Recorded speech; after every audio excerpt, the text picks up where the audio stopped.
और पीयूष ओरी इस वक्त हमारे साथ हमारे संवाददाता जुड़ चुके हैं और इससे पहले भी लगातार वो खबरें दे रहे हैं। पीयूष, जो आधे घंटे पहले जब आपकी हमारी बात हो रही थी तो आपने ये कहा कि दिल्ली पुलिस के जो अधिकारी हैं उन्होंने मुआयना किया, फिर वहां से वो लोग चले गए। फिलहाल स्थिति क्या है, क्या कुछ अपडेट आ रहे हैं? क्या प्रीमाइसेस में पुलिस फोर्स की तैनाती की जा रही, कुछ सर्चिंग अभियान चलाए जा रहे हैं?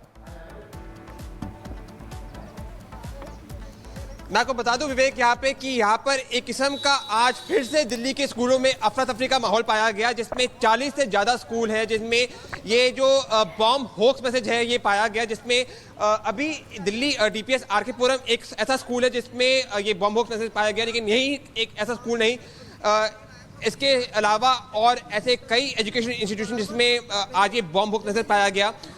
हमें बताया जा रहा है कि एक ग्रुप जिसका नाम केना ग्रुप है, इसने ये मैसेज दिया गया जिसमें उन्होंने फिरौती मांगी $30,000 की।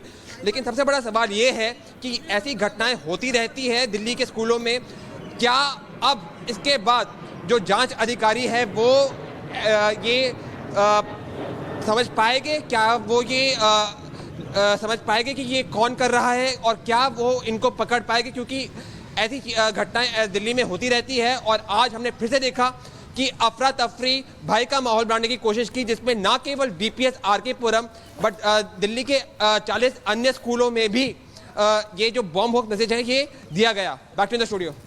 बिल्कुल पीयूष, 40 स्कूल हैं करीब जहां पर बम से उड़ाने की धमकी मिली और अफरा तफरी का माहौल एक बार फिर से दिल्ली में देखा गया। कहीं ना कहीं दहशतगर्द दहशत फैलाने की कोशिश, साजिश इसके पीछे रचते हुए नजर आ रहे हैं। हम लौटेंगे आपके पास, लेकिन उससे पहले कुछ तस्वीरें भी आपको दिखा दे जीडी गोयनका स्कूल की और इसके साथ ही आरके पुरम में दिल्ली पब्लिक स्कूल की, जहां पर बम से उड़ाने की धमकी मिली और पुलिस की टीम मौके पर मुआयना करने के लिए पहुंची है और लगातार जो चेकिंग ऑपरेशन है वो चलाया जा रहा है, सर्च ऑपरेशन चलाया जा रहा है। देखिए दो तस्वीरें आपके सामने आपकी टीवी स्क्रीन पर इस वक्त डीपीएस आरके पुरम स्कूल की तस्वीर आप देख रहे हैं, जहां पर टीम मौके पर मुस्तैद नजर आ रही है और लगातार सर्च ऑपरेशन को अंजाम दिया जा रहा है। और दूसरी तरफ जीडी गोयनका स्कूल की तस्वीर भी आप देख रहे हैं। जैसे ही स्कूलों में ईमेल के जरिए धमकी भरा मेल आता है, उसके बाद जो बच्चे सुबह की पहली किरण के साथ स्कूल पहुंचे थे पढ़ने के लिए, उन बच्चों को सबसे पहले घर भेजने का काम किया जाता है। और देखिए दिल्ली के 40 स्कूलों को बम से उड़ाने की धमकी मिली और इस पूरे मामले को लेकर अब केजरीवाल की तरफ से निशाना साधा जा रहा है और ये कह रहे हैं कि अमित शाह को जवाब देना चाहिए। दिल्ली के स्कूलों में धमकी मिलने का है पूरा मामला, आपको बता रहे हैं। इससे पहले ग्राउंड रिपोर्ट भी आपको दिखा रहे थे कि कैसे जांच पड़ताल की जा रही है और कानून व्यवस्था की ऐसी हालत पहले कभी नहीं थी, अरविंद केजरीवाल फिलहाल ये कह रहे हैं। और अब इसी बीच देखिए पश्चिम बिहार में जीडी गोयनका स्कूल एक एक करके आपको बता रहे हैं कि कौन कौन से स्कूलों को बम से उड़ाने की धमकी मिली है। लेकिन ये बड़ी खबर है कि कानून व्यवस्था की ऐसी हालत पहले कभी नहीं थी। इससे पहले भी दिल्ली से ऐसे कई बार मामले सामने आ चुके हैं। ईमेल के जरिए स्कूलों को बम से उड़ाने की धमकी मिली और धमकी देने वाले ने $30,000 भी विवेक यहां पर मांगे। तो इस वक्त धमकी भरा ईमेल सबके कान खड़े कर चुका है और जो अधिकारी हैं वो लगातार इसकी मॉनिटरिंग कर रहे हैं। हालांकि पॉलिटिक्स इस पर जरूर होगी, लेकिन सुरक्षा मानकों का पूरा ध्यान रखा जा रहा है। दिल्ली के स्कूलों में धमकी भरा ईमेल, बच्चे अपने घर में सुरक्षित हैं, लेकिन पुलिस के कान खड़े हैं। और हम आपको बताएं कि जो स्थिति है वो लगातार नियंत्रण में है और कहीं कोई दिक्कत ना हो इसका पूरा ख्याल रखा जा रहा है। तो 40 स्कूल और $30,000 की डिमांड और पुलिस के कान खड़े हैं। पुलिस पूरी चौकस है, सीसीटीवी फुटेज खंगाले जा रहे हैं और सड़कों पर भी मुस्तैदी साफ तौर पर देखी जा रही है। तो आरके पुरम डीपीएस स्कूल को धमकी दी और ऐसे 40 स्कूल हैं जिन्हें धमकी दी गई है। पश्चिम बिहार में जीडी गोयनका स्कूल जिसे धमकी मिली है। कानून व्यवस्था की जो हालत है उस पर अब रिएक्शन आने शुरू हो गए हैं।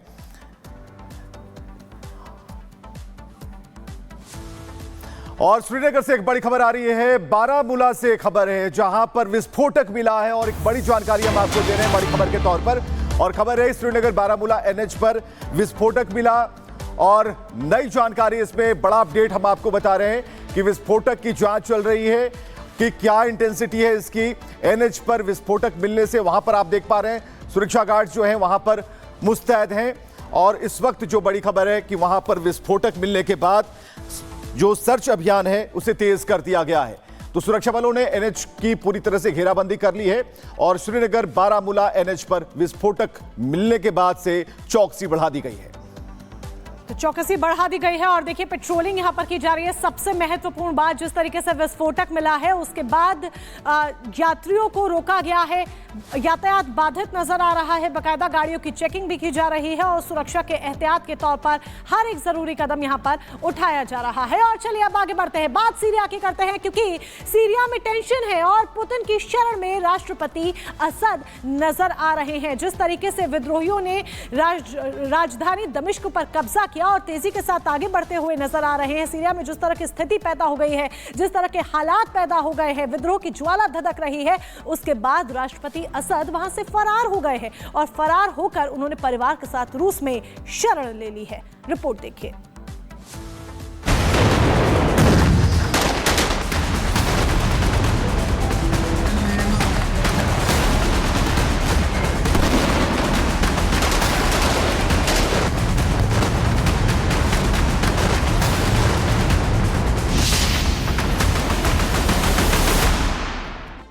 तो सीरिया में टेंशन अभी भी बरकरार है। बेशक रूस में शरण ले ली है राष्ट्रपति असद ने, लेकिन सीरिया के हालात है कि सुधारने का काम कर रहे हैं और जिस तरह की स्थिति है वहां पर तख्ता पलट के बाद इजराइल ने अब हमला बोला है। सीरिया में तख्ता पलट के बाद, राष्ट्रपति के फरार हो जाने के बाद अब इजराइल ने हमला बोल दिया है। सीरिया में दमिश्क के पास यह हमला किया गया है इजराइल की तरफ से। दमिश्क से सटे अल मज़ा एयरबेस पर एयर स्ट्राइक की है इजराइल ने। इजरायली हमले में एयरबेस पर भारी तबाही देखी गई।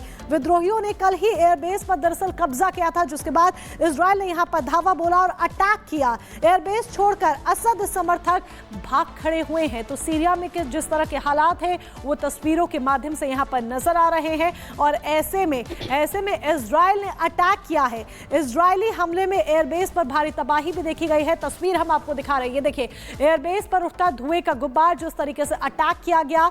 अटैक के बाद देखिए किस तरीके से धुआं ही धुआं नजर आ रहा है। और ये अल मज़ा एयरबेस है जो कि दमिश्क से सटा हुआ है, राजधानी दमिश्क से सटा हुआ है अल मज़ा एयरबेस, जहां पर एयर स्ट्राइक इजराइल की तरफ से की गई है। इस हमले में एयरबेस पर काफी नुकसान हुआ है, काफी तबाही देखी गई है। तस्वीर के माध्यम से देखा जा सकता है कि किस तरीके से यहां पर मंजर इस एयर स्ट्राइक के बाद, इस हमले के बाद नजर आ रहा है। तबाही की तस्वीर सामने है। विद्रोहियों ने कल ही एयरबेस पर कब्जा किया था और जैसे ही विद्रोहियों ने कब्जा किया उसके बाद देखिए कुछ ही घंटों के बाद ये तस्वीर सामने आती है। देखिए जो भी तस्वीरें सामने आ रही है उससे सीरिया में काफी ज्यादा टेंशन इस वक्त बढ़ गई है और सीरिया की राजधानी दमिश्क पर विद्रोहियों ने कब्जा कर लिया है। इससे पहले आपको जानकारी दें कि पहले 4 शहरों में कब्जा किया गया था, उसके बाद राजधानी में भी है। राष्ट्रपति बशर अल असद सीरिया छोड़कर भाग गए और ये भी आपको बता दें कि बशर अल असद ने परिवार के साथ रूस में शरण ले ली है।